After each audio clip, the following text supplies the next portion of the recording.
Thank you so much. I'm so happy to be here. I'm going to show you my work that I've done for maybe the last 6 or 7 years, but I'll start with one that's a little bit earlier. And I'm going to emphasize a little bit the process by which some of these pieces were done.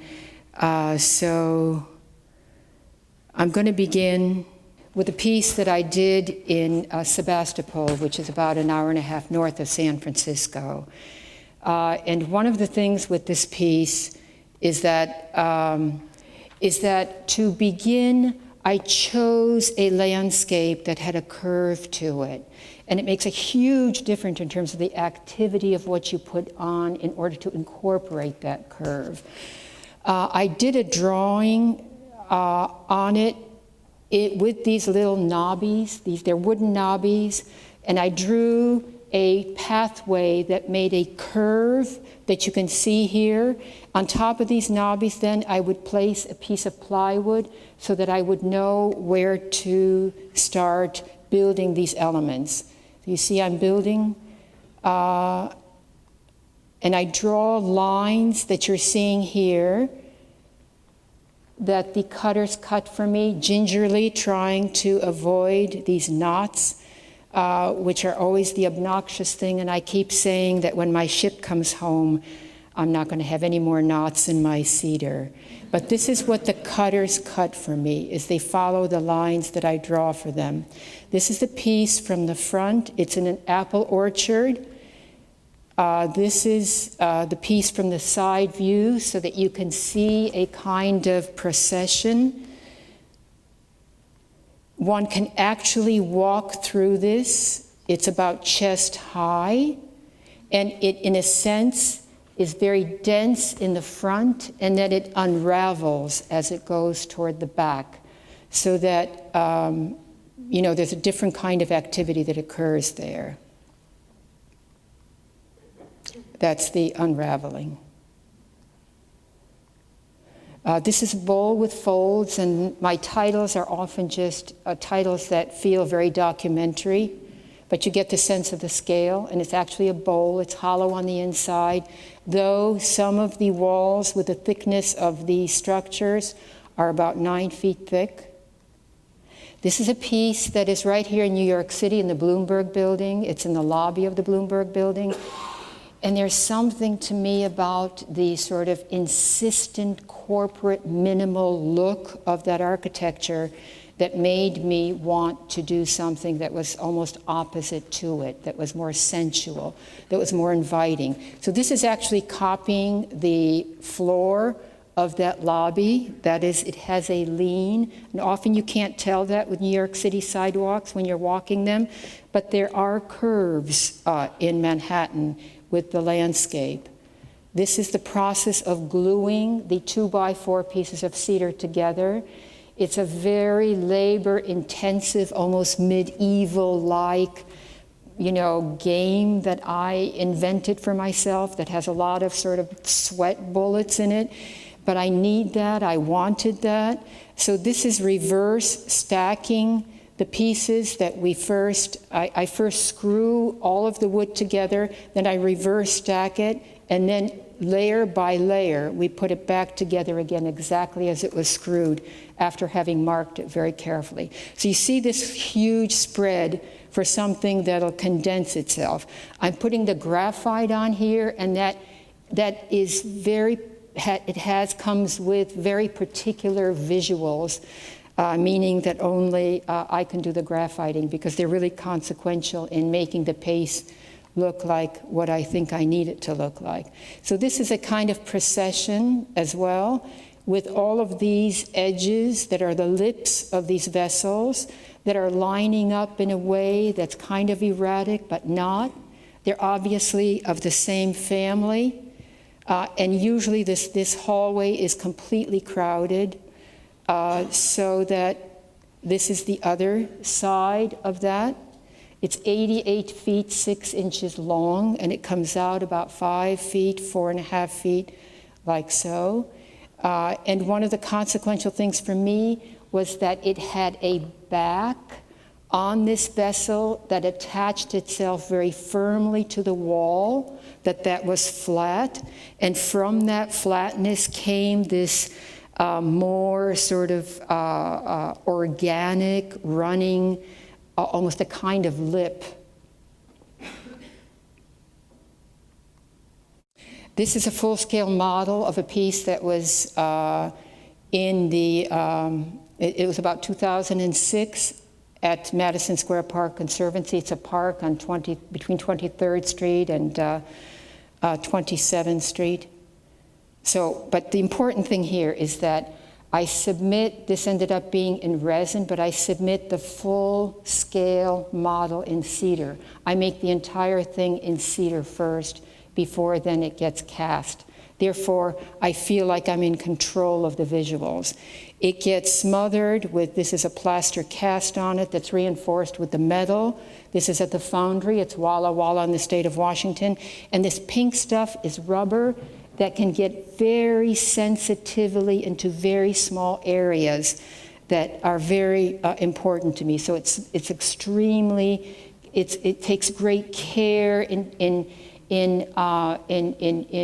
getting the surfaces that I gave them, because that's a huge part of how I communicate through this artwork. So this is the piece as it is in resin.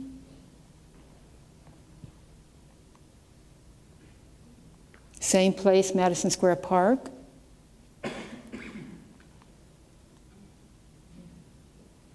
So you get the idea that it does sort of glorious things with light and the sun. And this is the result of using that pink rubber stuff to cast with. You can actually pull that rubber out from underneath this thing that almost feels like a scale, so that it's quite sensitive. This is in Sweden, an island named Djurn.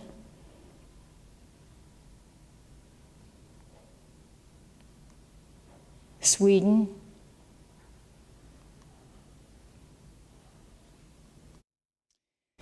That's a piece that's at the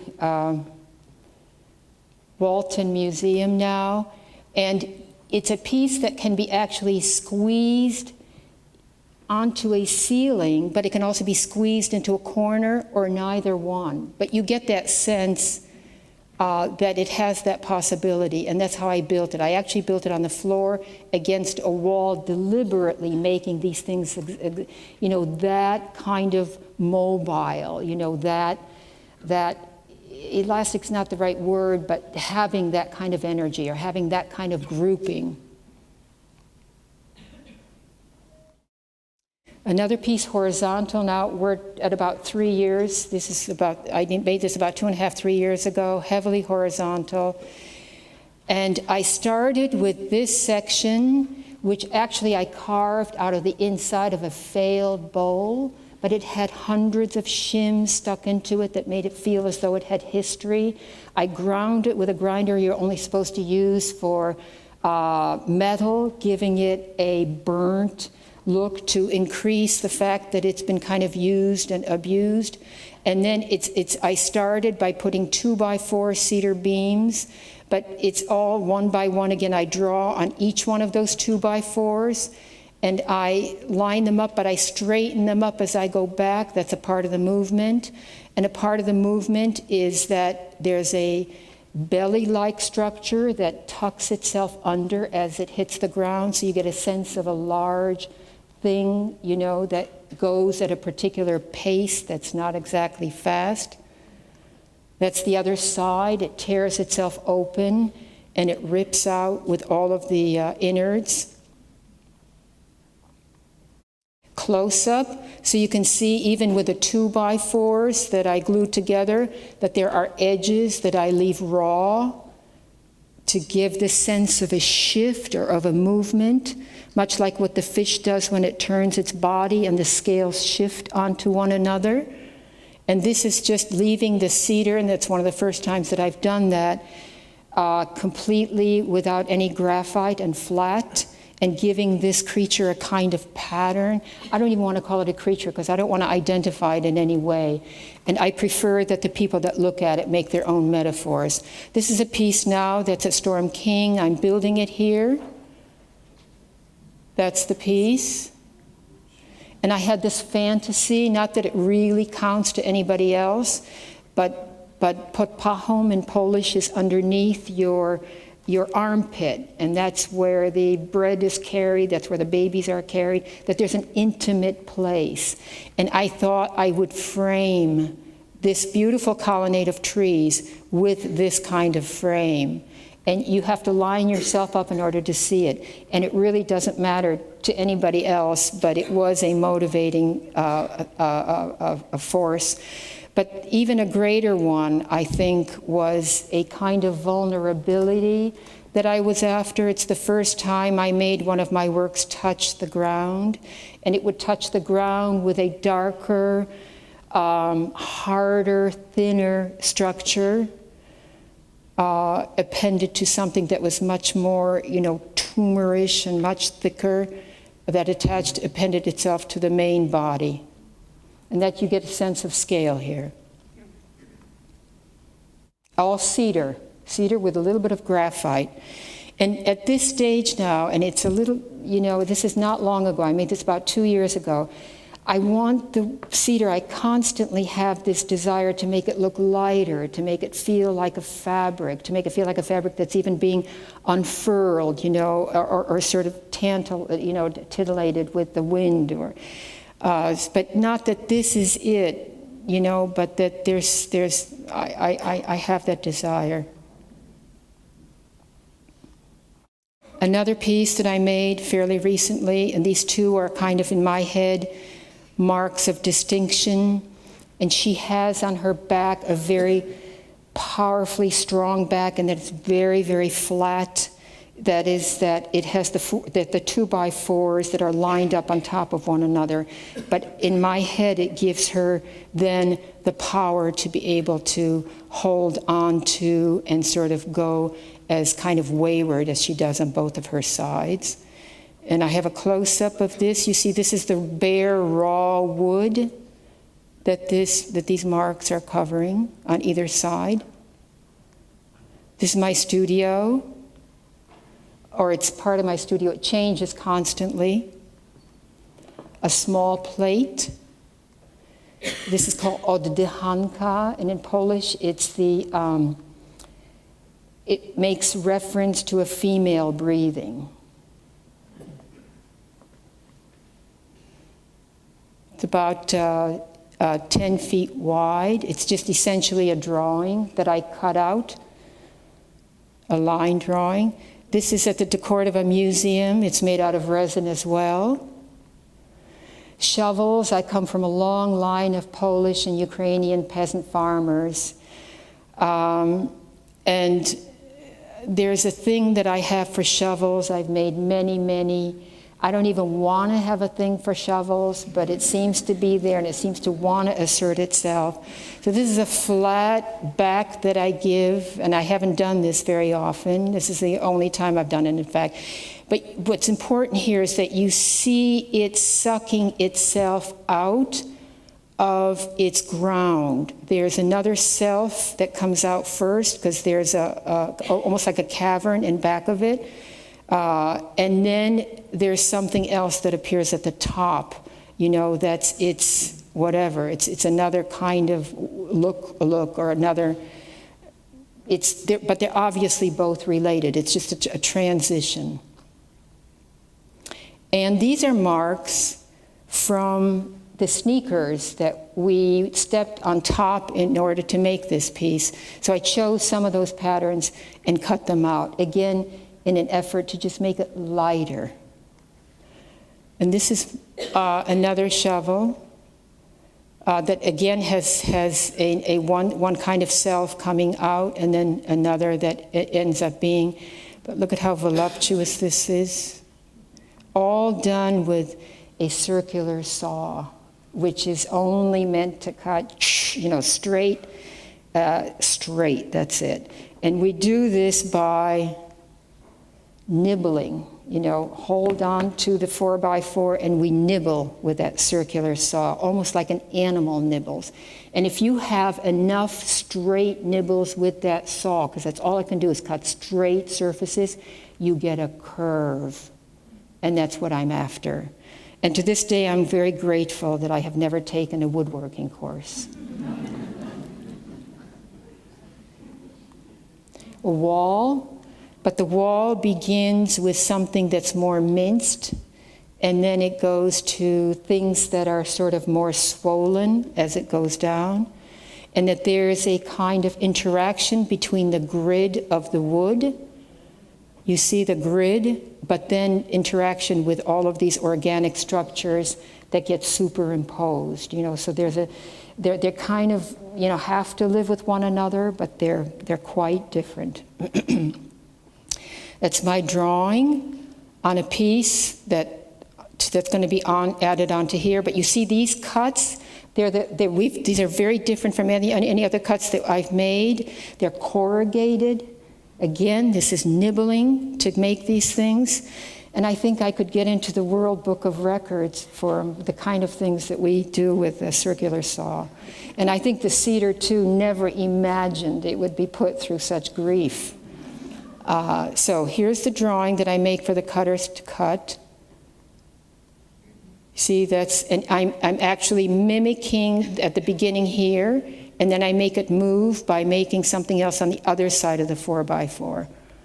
So this is all about movement. And I found this in my studio, and it's what it actually inspired. It was sort of begging me to, make it do something, keep it going. This is the beginning of a structure. This is all going to be process again. It's a bowl. It's an empty bowl. And I look at it, and I deliberately made one fold that was kind of, dramatic in it. And then I carve it up. I carve it, with I never ever use a chainsaw, but I've carved this with a Sawzall. And then I put shims into it. You see, I open it up. Because the process of destruction is often as marvelous as that which gets constructed. So you see, that's my shims. It's lying down now.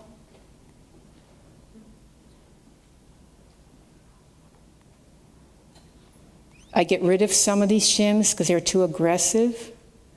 That's the piece now. I added an end to it and a beginning to it. I covered the blue so that wouldn't get any graphite, but I'm gently graphiting the rest of it.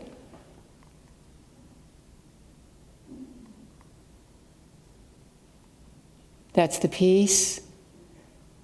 And that's kind of its beginning, and that's kind of its end.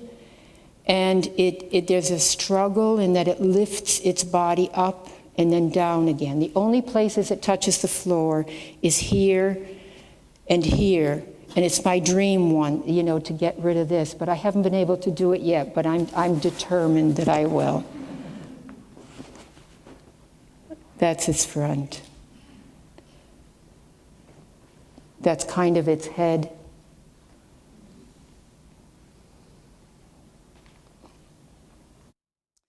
This is a piece that's a flat piece. It's a relief piece. Ignore the black, because I put this on after, but I just want you to see what happened with this. 33 sections that I cut out, 33 sections.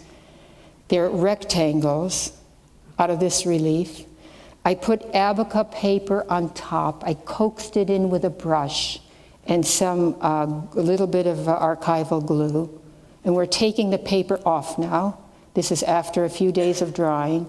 Abaca paper is made from a stem of a very rare banana from the Philippines that gets whipped into a pulp. You see, then we put this together, all of the separate parts together, and reinforce the frames.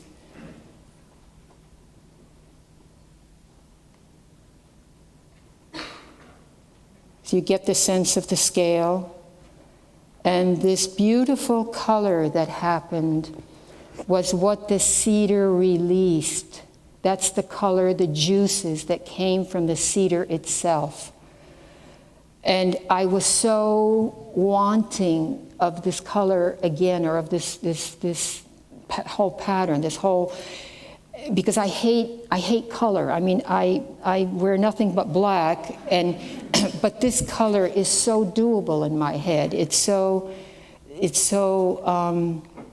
sort of psychologically easy for me to take in.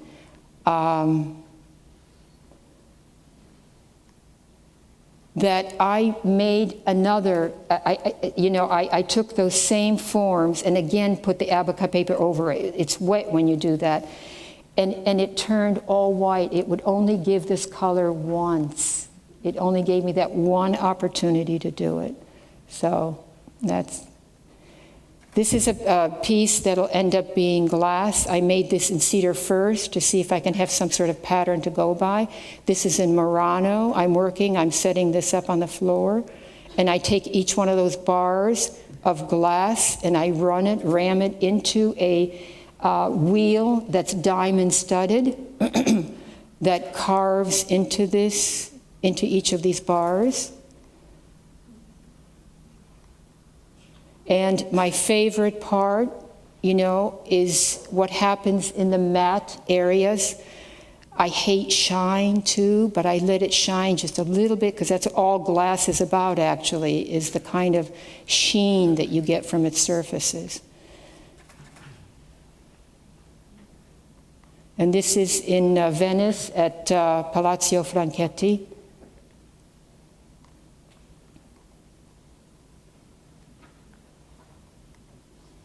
My drawing again, the piece growing. This is my cutter. They're the princes of my studio.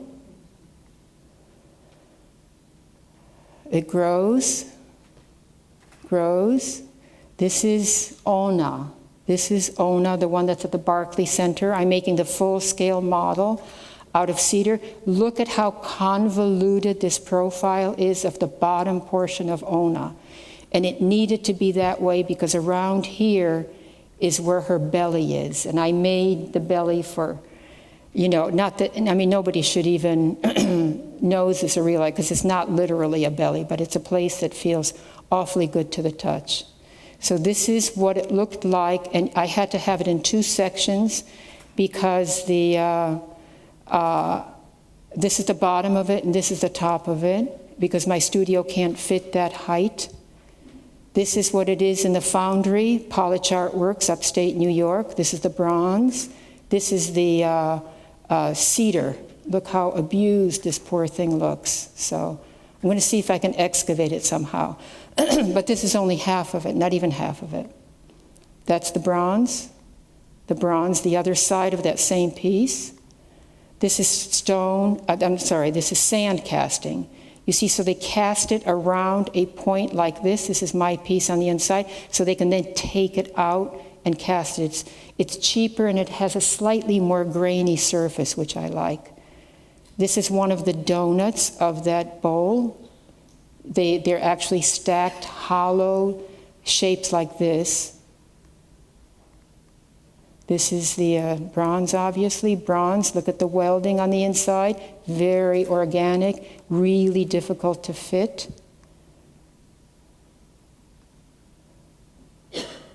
That's the cedar piece. This is the top of the bronze. You can see the top section. This is my patina. I felt like an impressionist painter. I wanted to liven it up.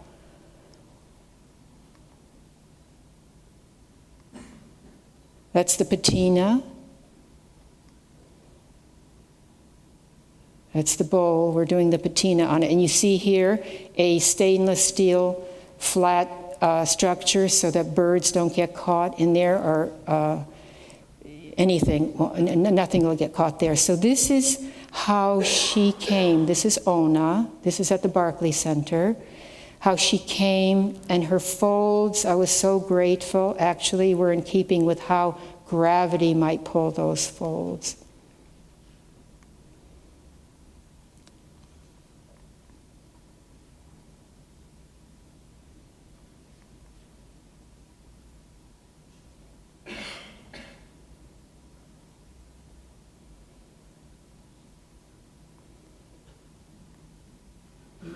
That's the piece installed.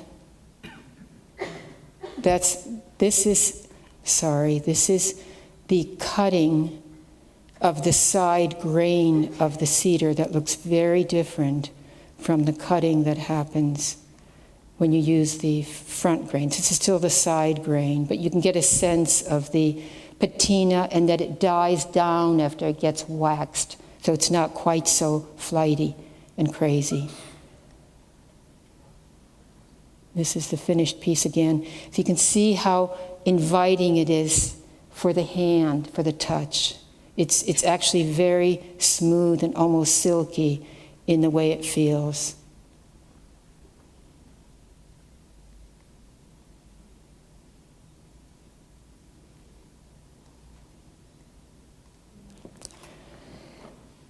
And I just wanted to say something that I never read, but my talk, but this is like a 3-minute, 2-minute thing. So you can still hear me okay?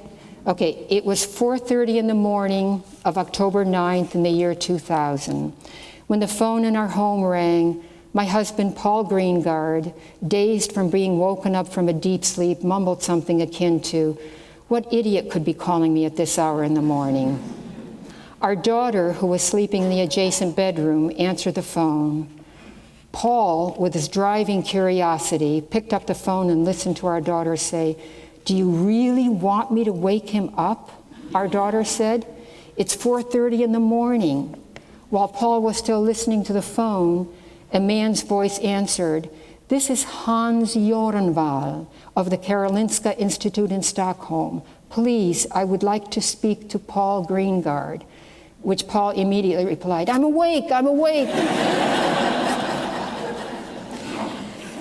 It was during our short walk that morning between being accosted by the photographing press from Paul's laboratory to this auditorium that we decided we would leave the Nobel Prize money to women scientists doing the best biomedical research in the world.